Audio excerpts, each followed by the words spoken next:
This video is going to be a bit different than usual. While I usually break down popular songs from well-known artists, today I'm going to give you a bit of an insight into my own songwriting process, including some concrete examples from 4 of my original songs. A few quick notes about the 4 original songs that will feature in this video.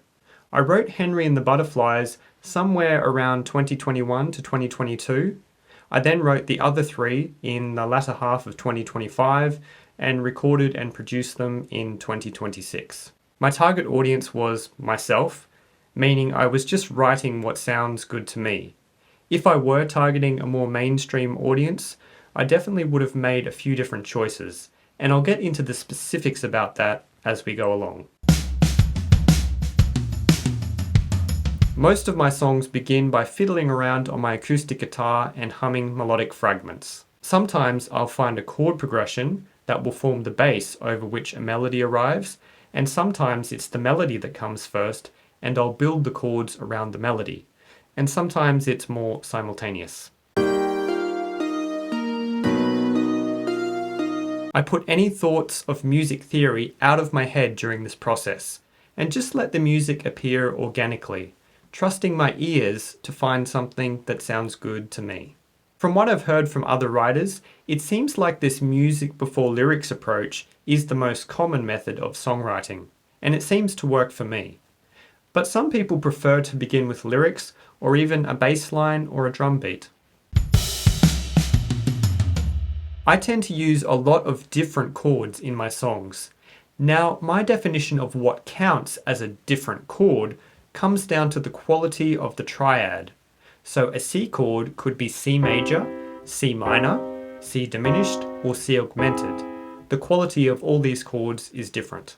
But if I have a C major chord in first inversion, it's still just a C major chord. It's all the same notes. So inversions don't count. Also, if I have a C 7th chord or a C 6th chord, they're still just the same C major triad at their core, just with extra notes added on top.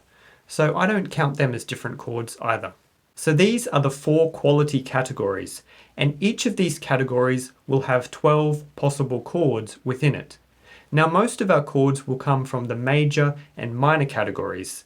Diminished and augmented chords are quite dissonant, so they're used sparingly, if at all. Okay, if we take a look at the chords in my 4 songs, Missing Puzzle Piece uses 14 different chords, Daywalker uses 15 different chords, Henry and the Butterflies uses 17 different chords, and finally, Enchanted Forest uses a whopping 21 different chords. So, out of the 24 possible major and minor chords at a songwriter's disposal, there are only 3 I don't use in this song. Now, there are 3 reasons why my songs tend to have a lot of chords. First, I tend to use a lot of borrowed chords and secondary dominants. Second, I use different chord progressions for different sections of the song, instead of just using one loop for the entire song. And third, I tend to use modulations to different keys in my songs. Now it's worth noting that I don't think about music theory when I'm coming up with the chords for my songs. I might notice something due to my music theory knowledge after I've done it, but I'm not consciously thinking about using a secondary dominant or modulating to a specific key. It just happens. My ears just lead me to these things organically without me being conscious of what I'm doing. I say this to encourage those of you with little knowledge of music theory. You can write more complex chord progressions with no knowledge of music theory. You just have to follow your ears. Having said that, music theory can be very helpful if you're writing to a brief. So for example, if someone asked me to write a song that has a series of secondary dominant chords and also modulates to say the parallel minor for the bridge, I could definitely do that. But I generally don't give myself those kinds of guidelines when writing my own music. Now, more chords does not equal a better song. Not at all. I would estimate that the overwhelming majority of popular songs you hear use less than 10 chords. In fact, there are countless great songs that use 4 or less diatonic chords for the entire song. Examples include Get Lucky by Daft Punk, Riptide by Vance Joy, Blowin' in the Wind by Bob Dylan, and Dreams by Fleetwood Mac. Some songs take this a step further by repeating a short chord loop for the entire song with no variation. Think Espresso by Sabrina Carpenter, Stand By Me by Ben E. King, or Shape of You by Ed Sheeran.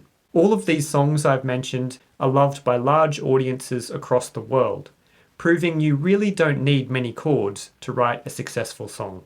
At the same time, I'm certainly not unique in having a lot of chords in my songs. Here are some other songs that have a lot of chords.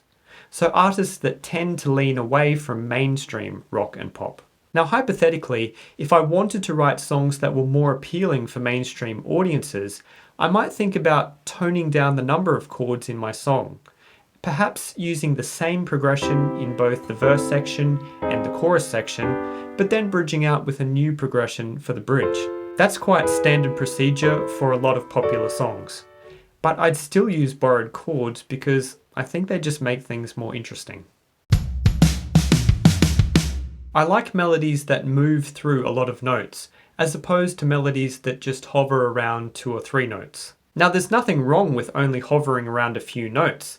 In fact, minimal melodies can be a strength because they're easier for the listener to sing along to, sound more like natural spoken language, and also tend to draw attention to the lyrics. Hip-hop music is full of these kinds of melodies, but a great rock music example that comes to mind is Mr. Brightside by The Killers. Coming out of my cage and I've been doing just fine, gotta be down. That's basically one note, but it works great for that song. So here are a few examples of melodies from my 4 songs. Daywalker's verses use this melody. Notice that it's always on the move, but it has this descending 3-note motif that occurs 4 times, beginning on a new note each time. This repeating motif acts like a connecting thread that makes the melody more than just a random string of notes.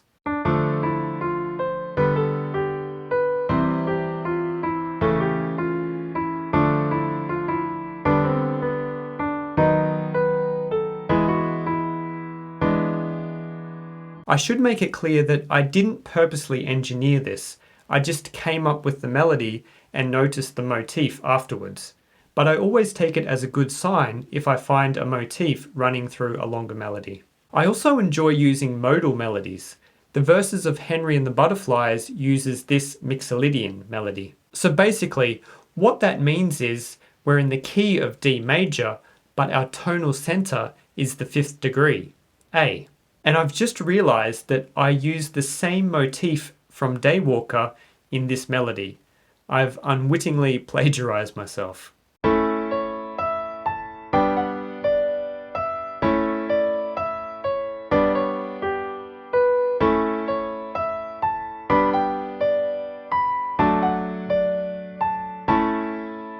And here's a Dorian melody from Enchanted Forest.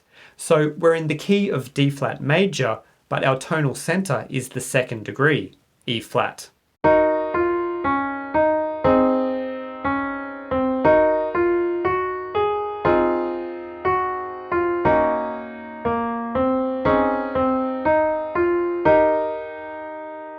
You'll often hear modal melodies like this in folk music. They have a strange, almost mystical quality to them, which is perfect for psychedelic music, in my opinion. But you hear them all over the place. For example, Daft Punk's Get Lucky is in B Dorian, which means we're in the key of A major, but the tonal center is the 2nd degree, B. And a famous song that uses the Mixolydian mode is Clocks by Coldplay. Now, if I were trying to hook more mainstream listeners, I would try to include more little melodic fragments that bounce back and forth between 3 or 4 notes. Often used as jingles in advertisements, these shorter fragments can be repeated more and act like little earworms that get stuck in people's heads. I do have one example of this kind of melody in the bridge of Missing Puzzle Piece. Here, I'm just using 3 notes, and I repeat this melodic fragment 3 times in a row over changing chords.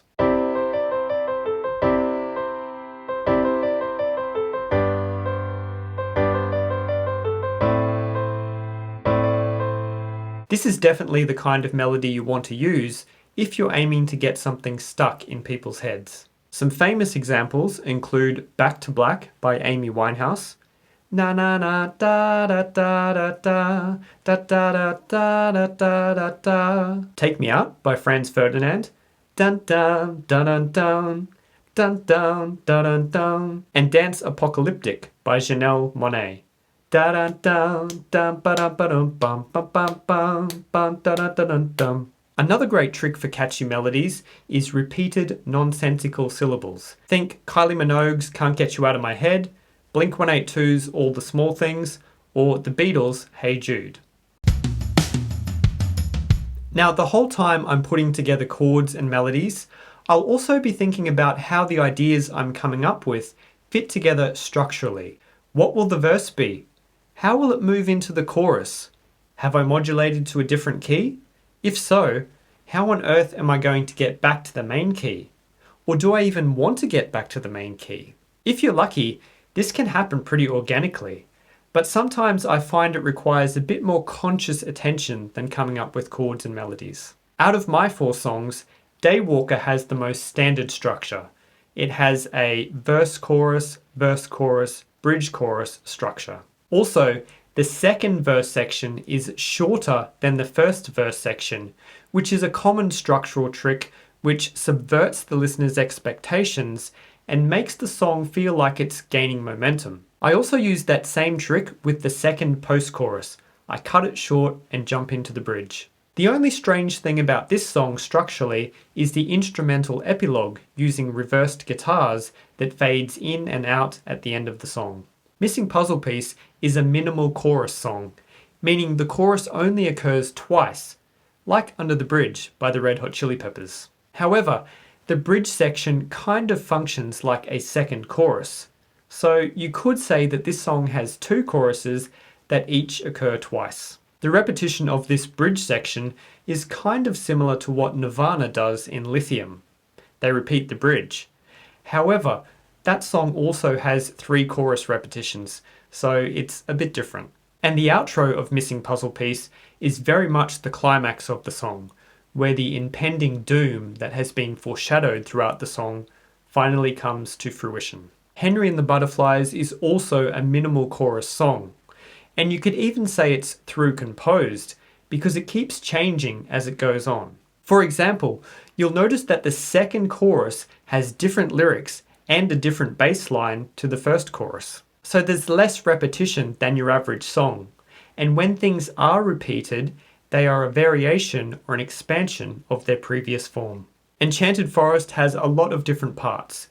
There are 4 verses, 3 choruses, an intro which foreshadows the bridge, which is then repeated a 3rd time in a new key. Then we have 2 different post-choruses, one in 4/4 and the other in 6/8, an instrumental interlude, and the outro. I should note that the second and third choruses are identical lyrically, however, the first chorus has completely different lyrics, much like the different choruses in Henry and the Butterflies.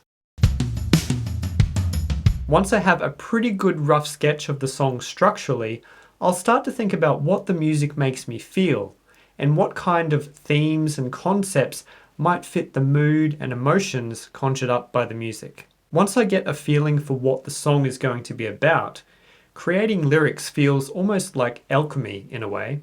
It's like the perfect words exist up in the ether, and I just have to locate them and put them together like a puzzle. In my opinion, lyrics are very subjective. I think it's really a case of beauty is in the eye of the beholder. The only thing I will say is that it's usually a bad idea to rely too much on cliches. If the chorus to your song is, "I love you," "I miss you," "I can't wait to see you again," those phrases have been done to death. Then again, unlike poetry, where language is all you have, in songs, if the music's fantastic, or even just catchy, you can often get away with really stupid lyrics. I spend a lot of time getting my lyrics right. I often use a thesaurus and rhyming dictionary to help me find the perfect words to express the scenes and situations I have in mind. Now, I am aware that the subjects I've written about in the 4 songs that I'm showing you here are kind of niche. Mythical forest creatures, AI human love stories, psychedelic journeys, and vampirism, they're really not the things that the average person is likely to relate to. If I were writing for a more mainstream audience, I would definitely pick more universal topics and themes. Songs built on emotion are always good, particularly love songs and breakup songs. You really can't go wrong with these if you want to appeal to the largest number of people. Missing Puzzle Piece is the closest I get to this with these 4 songs. It is a love song after all, but with a twist. The last thing I do before moving to a computer to record and produce a song is come up with bass lines. I really enjoy thinking of fun bass lines. I like moving bass lines that move beyond the root note of the corresponding chord. In Daywalker, I use a lot of driving rock bass lines.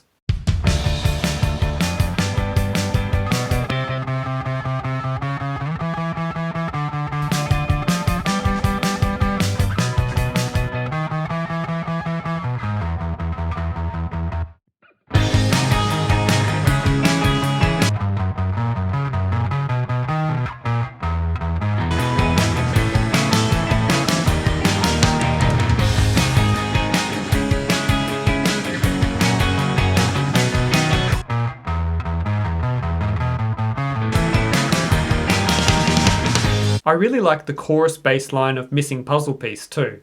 It's light, bouncy, and just sounds fun.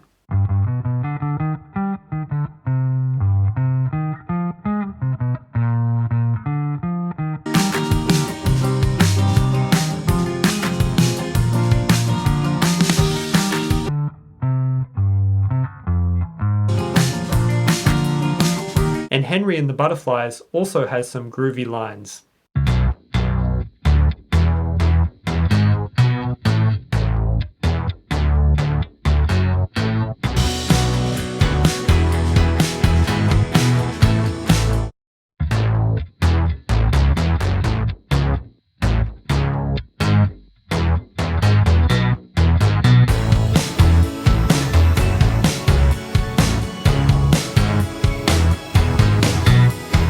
One of the things I like about the second chorus bass line is that it moves in contrary motion to the vocal melody. So while the vocal melody comes down, the bass melody goes up. Another wave collides, pushed into hyperdrive. It intensifies, he's terrified. The next step is drums. I do take some time to experiment here, but I generally have a pretty good idea of what I'm going for, as things have already started to take shape in my head. I also enjoy doing things like switching the beat from straight to swing, which you'll notice I do in the bridge of Daywalker.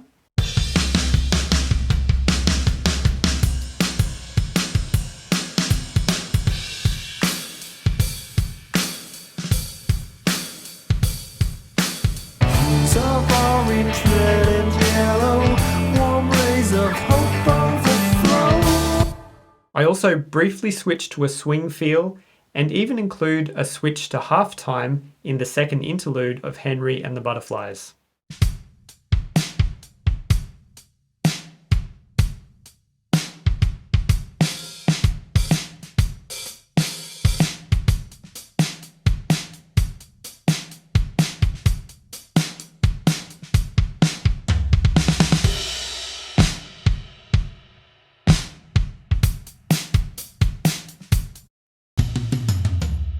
Instrumentation and arrangement is the area I've learned most about by doing deconstructions of famous songs.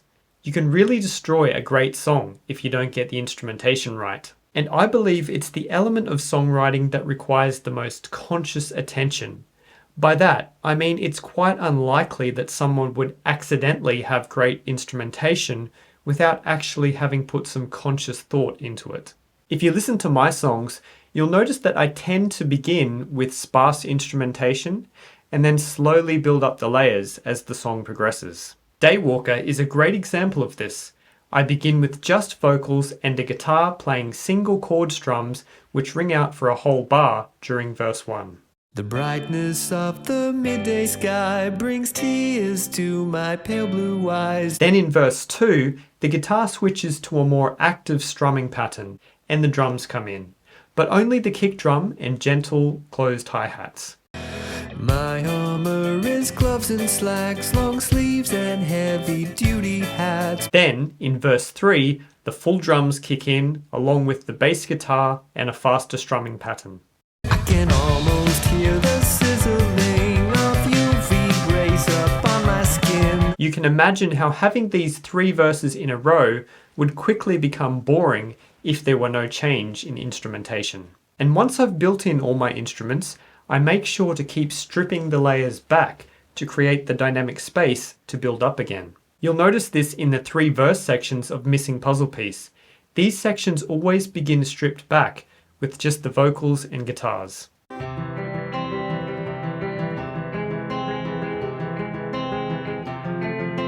Then I build in extra elements in the second half, and I do this in different ways in each verse section, which gives each verse section its own unique character.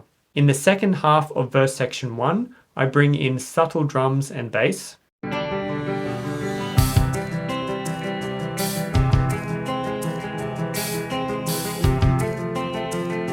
While in the second half of verse section 2, I bring in more pressing drums, a sinister synth bass, backing vocals, and an unsettling synth that switches back and forth between 2 notes a semitone apart.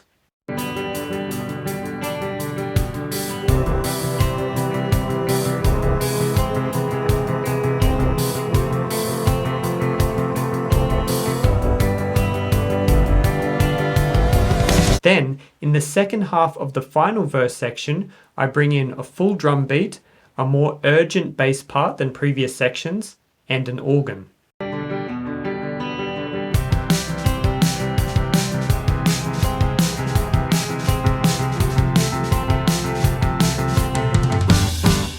So no verse section is the same, but this is just one example.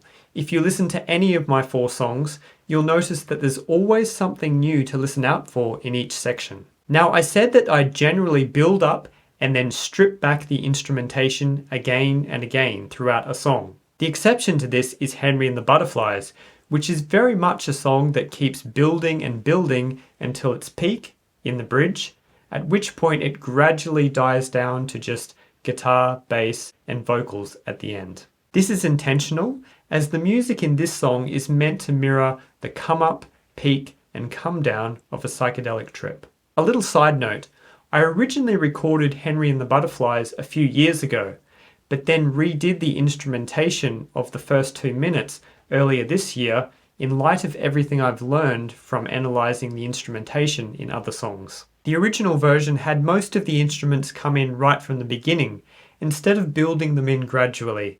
There also wasn't enough variation in the drums in the second interlude section, so I fixed that too. Now, there are 2 versions of this song floating around the internet. The original version is 5 minutes and 49 seconds long, while the version that I jokingly refer to as the radio edit cuts 50 seconds out of the bridge section. This came about because somewhere I was uploading the song to on the internet would only accept songs that were less than 5 minutes in length. Which brings me to another point. These songs are all quite long. I mean, Enchanted Forest is 7.5 minutes, while the other 3 are all around 5 minutes long. Now, there's nothing wrong with longer songs. For example, Pink Floyd's Shine On You Crazy Diamond is 25 minutes long, and that's a masterpiece. However, if I were writing these songs for the radio or a more mainstream audience, as a general guide, I would aim for a length somewhere between 2 to 4 minutes. And if I were aiming a song toward people with TikTok level attention spans, maybe even shorter.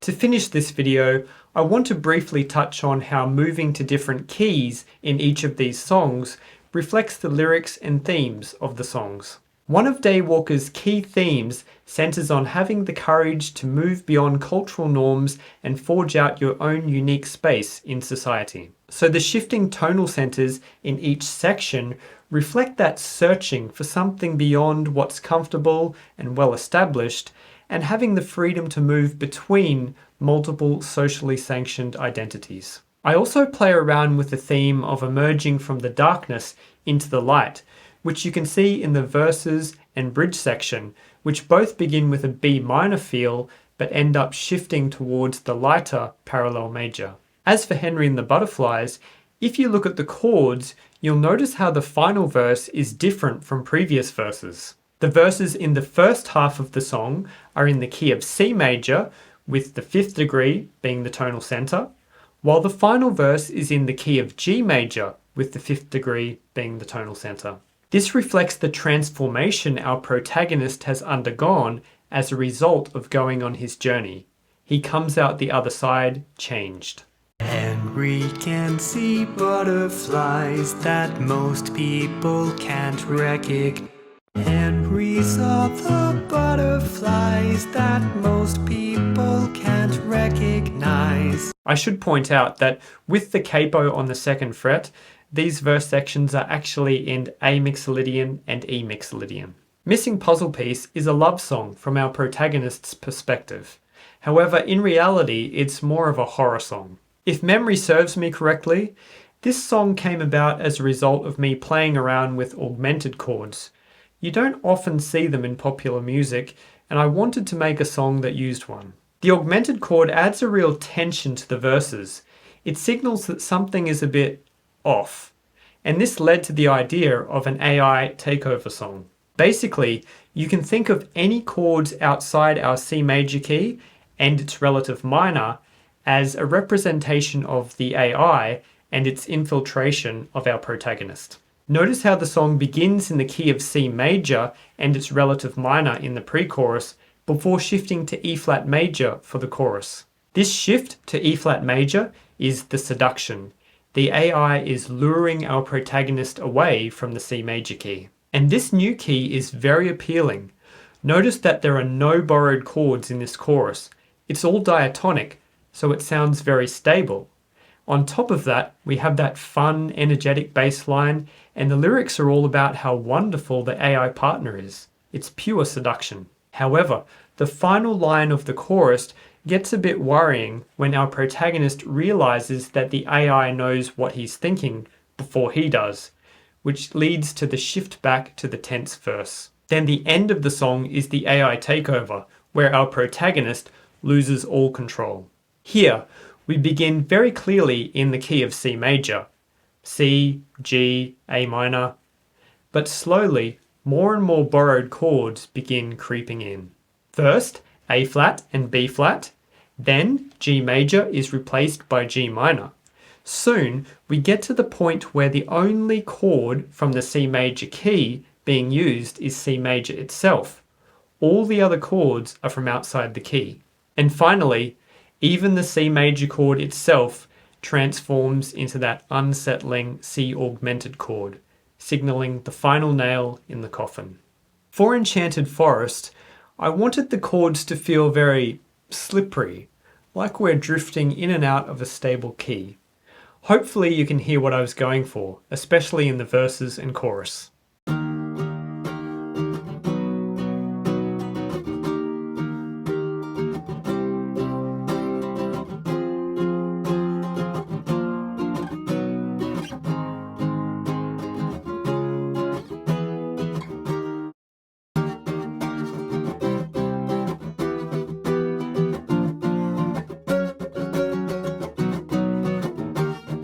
As previously mentioned, the bridge shifts to a Dorian melody. So basically, E flat remains as our tonal center, but instead of E flat major being our key, we shift to the key of D flat major. The final thing I'll mention is the second interlude. Now this interlude was consciously crafted to be a musical depiction of the lyrics that come just before it, which detail how the mischievous forest creatures lure people off path in the Enchanted Forest. The chords and melody do exactly this. The section begins in E flat Dorian before gently leading us off into a new key, D flat major.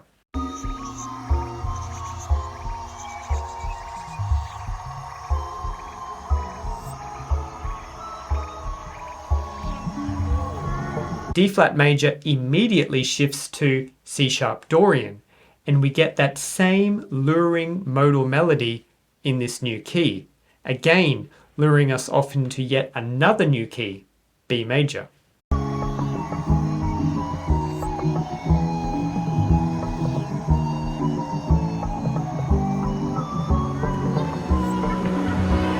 This pattern could have been repeated infinitely, but I think doing it twice is enough to get the point across that we are being lured deeper and deeper down the rabbit hole.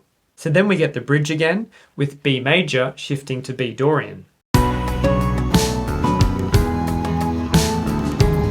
It then comes full circle by sliding back into our familiar E flat tonal center in time for the final chorus.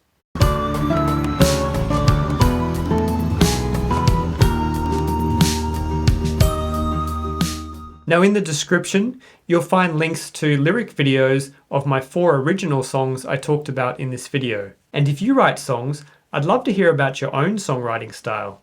Do you start with music or lyrics? What is your approach to instrumentation and creating variation throughout a song? What kind of song structures do you tend to use? What is your approach to chords and melody? And what is your process for writing lyrics? Let me know in the comments. And like and subscribe if you got something out of this video. Riptide by Vance Joy, Blowin' in the Wind by Bob Dylan. Bob Dylan.